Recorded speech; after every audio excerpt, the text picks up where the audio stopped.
네, 이제 수업 이어서 진행하도록 하겠습니다.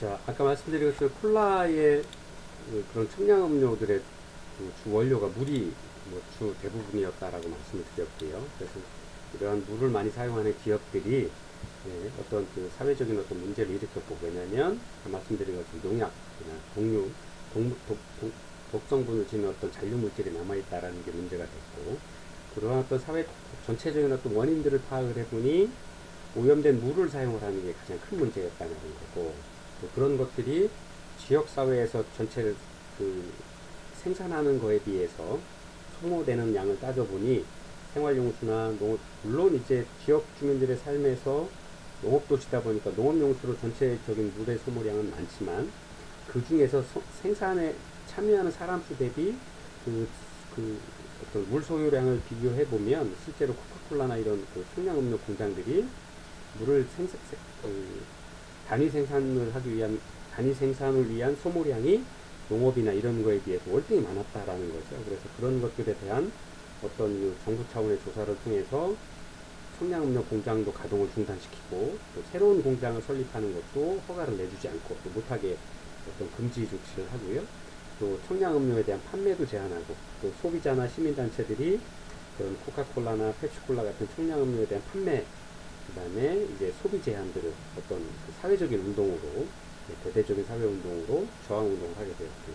또 심지어는 심각한 경우에는 여러분들 교재 보시는 것처럼 여러분들 교재 205페이지에 소개해드린 것처럼 2004년에 문을 닫은 캐릴라주의 플라치마다 코카콜라 공장, 심지어는 이렇게 심각한 어떤 공장 폐쇄라는 조치를 통해서 물을 사용하는 부분들을 좀 조절을 해 나가도록 하고, 그 다음에 그렇게 함으로써 지하수 양을 확보를 하고 그 지하수 양을 확보를 함으로써 시민의 건강과 또 다른 여타 산업들의 소요되는 물의 양을 조절하기 위해서 이런 역할 조치까지 해왔다라고 지난 시간에 저희가 정리를 하면서 공부를 했습니다.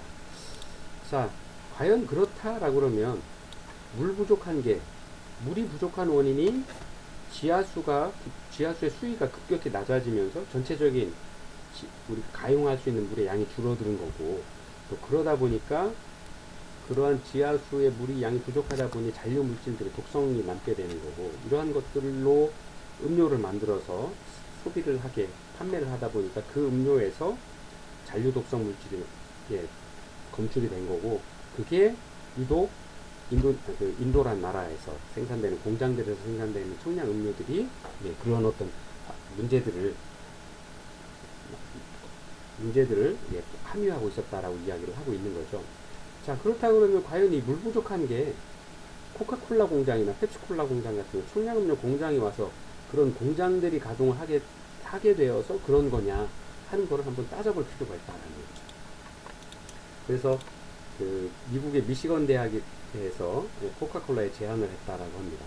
그래서 인도의 에너지 자원 연구소와 함께 코카콜라 공장에 대한 조사와 평가를 실시해서 근본적인 어떤 문제점이 어디에서 나오는지를 한번 조사를 해보자 라고 해서 조사를 했다라고 합니다.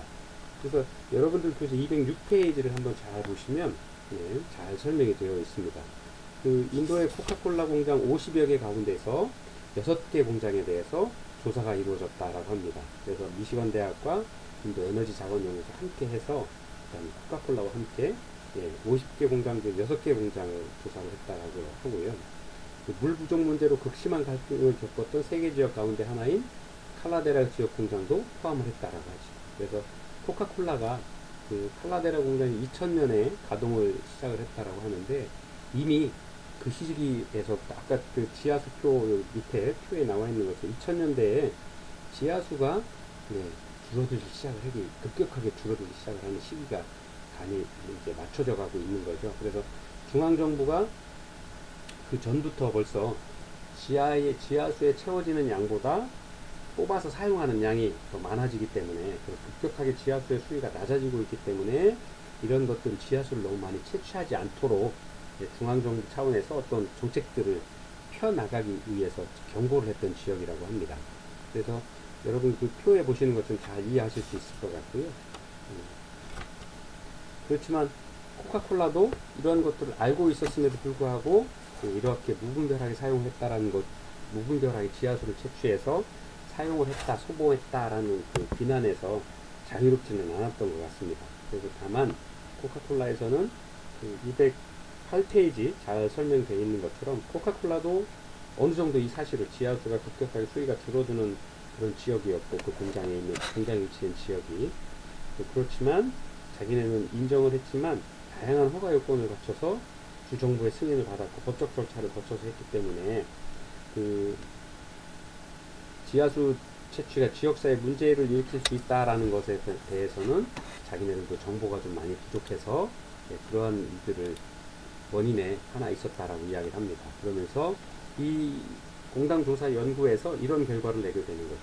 인도에서의 급격한 인구 증가, 그리고 또 그러한 인구들이 경제활동을 위해서 도시로 모이다 보니까, 산업도시로 모이다 보니까 급격하게 도시화되어 있는 거고, 인구 밀집도가 높아지다 보니, 도시화가 되다 보니 물에 대한 수요량이 급격하게 늘어날 수밖에 없다. 그런 정책적인, 산업정책적인, 도시정책적인 어떤 문제점도 포함을 하고 있었다라고 이야기를 합니다. 그래서 농업과 함께, 물론 인도란 지역에, 아까 팔라데일이라는 공장이 위치한 지역에도 거의 대부분의 90%의 사람들이 농업을 하기 위해서 그 지하수를 착정을 해서 그 채취를 해서 사용을 하고 있지만 그 농업과 산업의 목적으로 지하수 채취를 하기 위해서 굉장히 많은 그 지하수 관정들을 팠다라고 착정을 했다라는 거죠.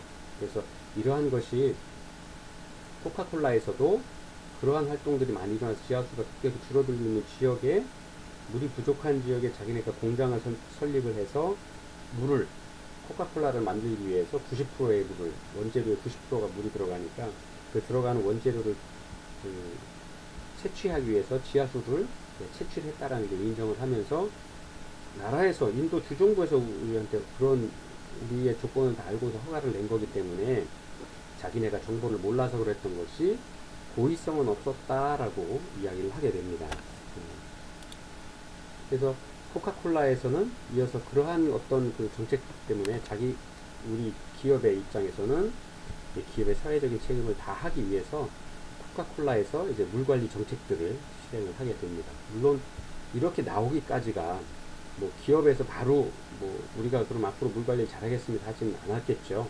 규제에서도 다 설명을 할 수는 없었겠습니다만, 물론 이제 그 기업인 국가나 지방 정부에서의 공장 폐쇄 조치, 그 다음에 생산량을 줄이기 위한 물 사용에 대한 어떤 조절 조치, 제어하는 조치들, 시민사회단체나 시민사회에서 청량음료에 대한 불매운동들, 이런 여러가지 활동들을 부딪히다 보니까 매출도 줄고 여러가지 어려움들을 겪다 보니 그 문제들을 해결해 나가기 위한 방법으로 코카콜라에서 드디어 물관리 정책들을 실행을 하겠다라고 이야기를 하고 어떤 정책들을 내놓게 됩니다. 여러분들 교재 209페이지를 한번 같이 보도록 하겠습니다. 함께 보도록 하겠습니다. 자, 여기를 보시면 이제 인도에서 크게 홍역을 치른 코카콜라가 이 기업의 사회적인 책임을 전면에 내세우게 되었다라고 합니다. 지역사회를 고려해서 지속 가능한 환경을 만드는데 더 노력하겠다라고 밝히면서 이제 고위 임원을 물관리 정책의 책임자로 지명을 하면서 조직 개편을 하게 되는 거죠. 그래서 조직 개편과 함께 코카콜라는 4가지 방향의 물관리 정책을 약속을 했다라고 합니다. 4대 전략은 첫 번째 보충, 그 다음에 절감, 세 번째가 재활용, 그 다음에 네 번째가 위험 관리, 이 4가지 전략을 가지고 물관리 정책을 피워서 지역사회에 기업의 어떤 이미지를 제고를 하고, 그 다음에 함께 물에 대한 어떤 활용도를 훨씬 높여갈 수 있도록 노력을 하겠다라고 이야기를 합니다. 그래서 첫 번째, 코카콜라는 2020년까지 제품을 만드는 데 쓴 물만큼 지역사회와 자연에 되돌려주는 물 보충 프로그램들을 진행하고 있다라고 합니다.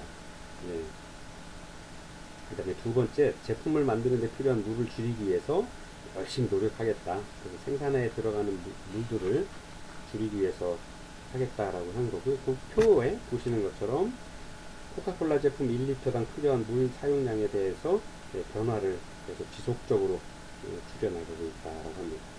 세 번째, 폐수를 관리하고 있다. 재활용 차원에서 폐수를 관리하겠다라고 했습니다. 그 다음에 네 번째, 공장 주변 수자원에 대한 위험성 평가를 지속적으로 해서 모니터링을 통해서 예, 그 원재료에서 독성 물질이 포함되지 않을 수 있도록 이렇게 관리를 해 나가겠다라고 이야기를 해서 예, 지역 사회에서의 기업의 코카콜라에 대해 기업 이미지를 개선을 하고 기업이 함께 가기 위한 기업의 사회적 책임을 다하기 위한 예, 노력들을 해 나가겠다라고 공표를 하고 발표를 하게 되었죠. 근데 이제 문제는 계속되는 논란들에 있습니다. 뭐냐면 그 지역에서 이제 그린워시 정책이다라고 예, 실제로 기업 그 코카콜라 기업 청량음료 기업에서 기업의 입장에서의만 이야기일 뿐이지 실제로는 예, 그러한 노력들이 예, 좀 우리 이야기로 한국 표현으로 하면 눈 가리고 아웅식이다 하는 거죠. 그래서 그린워시다라고 하는 게 녹색 분칠이다라고 하는 건데요. 여러분들 이제 그 212페이지 그리고 이제 212페이지 약간 위쪽을 같이 보도록 하겠습니다. 인도의 에너지 자원 연구소는 팔라데라의 코카콜라 공장에 다음과 같은 4가지 방법을 제안했다라고 합니다. 첫째, 코카콜라에서의 그 물 부족 기업의 사회적 책임을 위한 어떤 정책들에 대해서 4가지 정책을 거꾸로 제안을 했는데요. 물이 부족하지 않은 지하수층에서 물을 끌어오도록 하자 하는 방법. 두 번째는 물 부족이 심각하지 않은 계절에 물을 저장할 수 있는 방법들을 찾자. 그 다음에 세 번째, 물이 풍부한 지역으로 공장을 이전해보자. 그 다음에 마지막으로 공장을 폐쇄하는 방안. 이 4가지 중에서 당신들이 결정을 해야 된다라고 이야기를 했습니다만 코카콜라는 하나도 받아들이지 않았죠. 자기네 방식대로 관리를 하겠다라고 이야기를 했습니다. 그래서 코카콜라 공장이 사용하는 물은 팔라데라 지역의 전체 사용량에 비하면 매우 적다. 그리고 우리는 지하수에 많은 영향을 주고 있지 않다. 게다가 빗물 저장 시설을 설치해서 사용하는 물의 15배를 지하수로 되돌려주고 있다. 그래서 우리는 수자원에 대한 사회적 책임을 충분히 실천하고 있다라고 발표를 하게 되는 거죠. 네, 하지만 사람들은 코카콜라의 이러한 태도를 그린워시라고 비난했다라고 합니다. 녹색 분칠이다. 기업이 실제로는 환경에 나쁜 영향을 끼치는 제품을 생산하면서 광고나 이런 마케팅 활동들을 통해서 친환경적인 이미지를 내세우는 행위를 그린워시라고 하는데 이러한 그 눈 가리고 아웅식의 정책일 뿐이다 라고 실제 시민사회나 이런 곳에서 그 코카콜라의 기업의 사회적인 책임을 다 한다라고 신뢰를 보내지 않았다라고 하는 거죠. 그래서 그 폐쇄를 한 공장에도 아까 말씀드린 것처럼 그 지역의 농업을 위해서 전체 물을 뭐 많이 사용한 대부분의 물을 소비하는 것은 맞지만 코카콜라와 비교해보면 농업과 코카콜라를 비교해보면 제품을 생산하기 위한 단위 생산량 대 소모되는 물의 양이 농업보다도 훨씬 많았다라는 거죠. 예, 그래서 이러한 부분들은 코카콜라의 문제가 아니냐 하는 부분들을 지적을 하고 있다라는 겁니다. 그래서 실제로 주정부에서는 물 사용의 우선순위를 정해버린 거죠. 그래서 첫 번째가 식수, 두 번째가 농업, 그 다음에 전력, 그 다음에 산업, 이렇게 순서를 두어서 코카콜라가 물을 사용할 때 실제 물 사용을 더 줄여야 하고 또 그렇게 함으로써 지하수를 보존을 하고 지하수가 그래서 건강한 지하수가 될 수 있도록 건강하게 지하수를 활용할 수 있도록 하는데 협조해야 된다 요구를 하게 되는 겁니다. 이것이 끝나지 않는 싸움입니다. 인도에서의 계속되는 싸움들. 그 다음에 이것이 알려지면서 전 세계적으로 그런 그 청량음료를 만들기 위해서 지하수를 착정해서 채굴 해서 사용하게 되는 기업들에 대한 어떤 문제점들을 전 세계적으로 공유하게 되는 그런 어떤 지역에서 그런 물건을 제품을 생산하기 위해서 지하 자원을 사용을 하게 될 때 어떠한 어떤 기업들이 사회적인 책임을 다해야 되는가에 대한 기준을 만들게 되는 계기가 되었습니다. 그래서 기업이 지역사회 자원을 이용해서 제품을 만들 때 첫 번째는 해당 국가나 지역의 법적인 기술적인 요건들을 구비를 해야 된다라는 겁니다. 그래서 이걸 법적 정당성이라고 이야기를 하는데요. 이러한 어떤 기업들이 어떤 정당성을 가져야 되는 거고요. 두 번째, 사회적인 승인이나 합의를 합의를 할 필요가 있다라는 겁니다. 특히나 이러한 그 사회적인 승인이나 합의에 대한 어떤 문제점들을 선진국들은 다 시민의 의식들이 시민이 그런 어떤 사실도 다 알고 있기 때문에 시민사회에서 그런 부분을 잘 슬기롭게 극복을 해나가는데 비해서 저개발 국가들은 아직 그러한 경험들도 적고 또 아직은 선진국에 대비해서 지역에 어떤 영향을 끼친지 지역사회 공장이 들어옴으로써 환경에 어떤 영향을 미치는지에 대한 어떤 그 생각 경험들이나 사고들이 좀 부족할 수 있기 때문에 특히나 저개발 국가에서는 어떤 지역사회 지하 자원을 사용을 할 때 사회적인 승인이나 합의들을 반드시 좀 받을 필요가 있다. 그래서 그런 것들을 통해서 사회적인 정당성을 확보할 필요가 있다. 그 다음에 세 번째로 해당 국가나 지역의 문화적인 사회적인 간섭들을 준수해야 될 필요가 있다. 그 다음에 네 번째로 해당 국가나 지역사회에 미치는 경제적이고 환경적인 영향을 충분히 고려해서 지하의 자원들을 활용할 수 있는 채굴해서 쓰거나 착정해서 쓸 때 그러한 부분들에 대한 어떤 정당성들을 확보하는 위한 노력들을 기업들이 충분히 해나가야 된다. 그 다음에 그러한 것들을 알려서 기업에 아니면 국가에 지역사회에 아니면 그 지역에 살고 있는 주민들에게 그러한 부분들을 알려주고 만약에 그런 어떤 어려움이 생긴다 그러면 함께 머리를 맞대고 그 문제를 풀어나가기 위해서 하는 방법들 함께 노력해야 되는 방법들이 어떤 건지를 기업이 먼저 준비하고 노력들을 해나가야 된다. 그런 것들을 바로 이렇게 법적 정당성, 사회적인 정당성 아니면 이런 것들에 대한 관습이나 문화들에 대한 어떤 존중의 의식들을 가져야 된다. 그런 기준들을 마련을 하는 계기가 되었습니다. 지역 자원 이용에 대한 사회적인 승인을 받아서 그런 정당성을 가져야 된다라고 그러는데요. 아까 잠깐 그 설명을 드렸던 것처럼 영화 퀀텀 오브 솔로스에도 이 주인공과 상대하는 악역을 하고 있는 상대 기업들이 엄청난 겉으로 아까 그린워시라고 말씀을 드렸죠. 겉으로는 굉장히 국가를 위하고 그러기 위해서 기업의 저개발 국가의 인프라들을 만들어주는 것처럼 이야기를 하지만 실제적으로는 그 지하에 있는 지하 자원들, 그때 물이었죠, 영화에서는. 그 지하수를 독점하기 위한, 그래서 그 지역사회 물들을 다 막아버리고 지하에다가 댐을 만들어서 물을 가둬놓고서 그 물을 독점적으로 이용하기 위한 어떤 방법들로 그린워시의 정책을 펴고 겉으로는 지역사회 발전을 위해서 내가 이런 어렵지만 관심을 당신들 갖지 않고 내가 이런 개발을 하기 위한 노력들을 한다라고 하지만 실제로는 물을 독점적으로 사용하기 위한 어떤 정책들을 펴나가는 것들을 영화에서도 한번 보여진 적이 있죠. 그 다음에 실제로는 이렇게 그러한 결과들이 바로 이렇게 사람들에게 어떤 어려움을 줄 수 있는 방법들 실제로 이렇게 오염되어 있는 환경 속에서 사람들이 살 수밖에 없는 환경들이 만들어지고 질 수도 있다라는 어떤 극단적인 모습들을 표현을 해서 보여주고 있는데요. 이렇게 되지 않기 위해서는 사회적인 승인들, 사회적인 합의들, 아까 말씀드린 법적 정당성, 사회적인 정당성들을 충분히 갖춰야 된다. 이런 것들에 대한 준비들을 기업들이 먼저 선제적으로 해나가야 된다. 라는 그런 필요들이 있다라는 것들을 이야기하고 있습니다. 그래서 사회적인 자원을 감시하고 관리하는 시민사회에 적극적인 참여가 필요하다. 저희가 이제 계속 글로벌 기업들 아니면 거대 기업들 커피가 되었든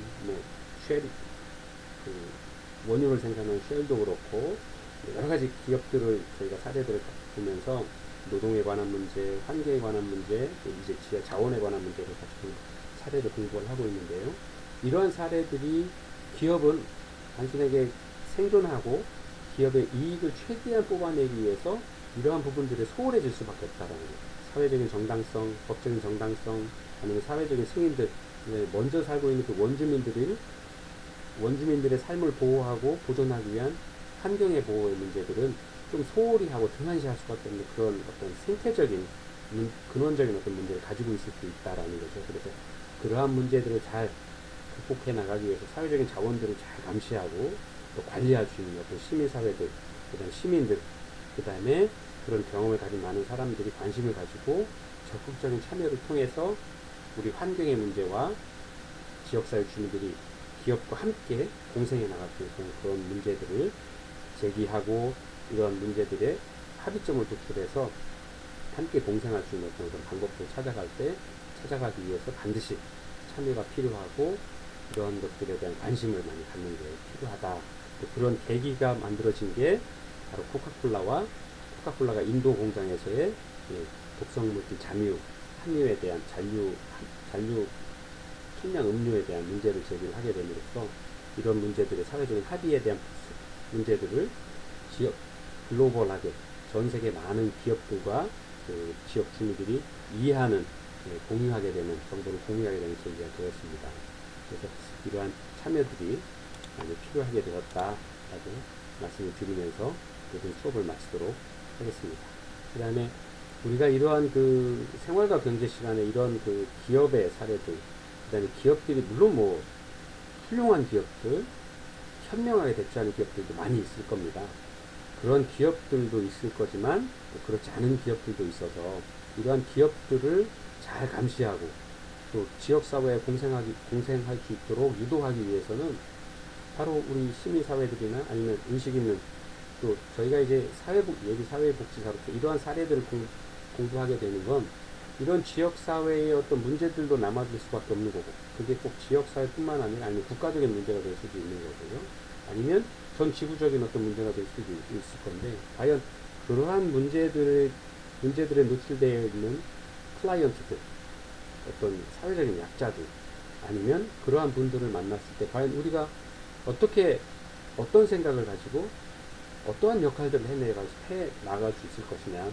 만약 이런 케이스면 어떤 그 시민사회와 함께 지하자원을 활용하기 위한 부분들을 지역 주민들한테 교육하고, 어떠한 문제점들이 있어서 이런 그 문제가 생기고 있는지에 대한 교육과 홍보, 그 다음에 그런 과정들을 통해서 기업과 지역사회 또는 국가와의 중개 역할을 할 수도 있는 거고, 아니면 그런 클라이언트들의 목소리를 대변할 수 있는 대변자의 역할을 할 수 있는 거고. 그래서 이러한 그 것들을 알고 있음으로 해서 사회복지사로서의 자존감, 아니 스스로의 정체성도 찾아갈 수 있을 거라고 합니다. 기업이 당연히 해야 될 일들은 이익을 생산해내는 것이겠죠.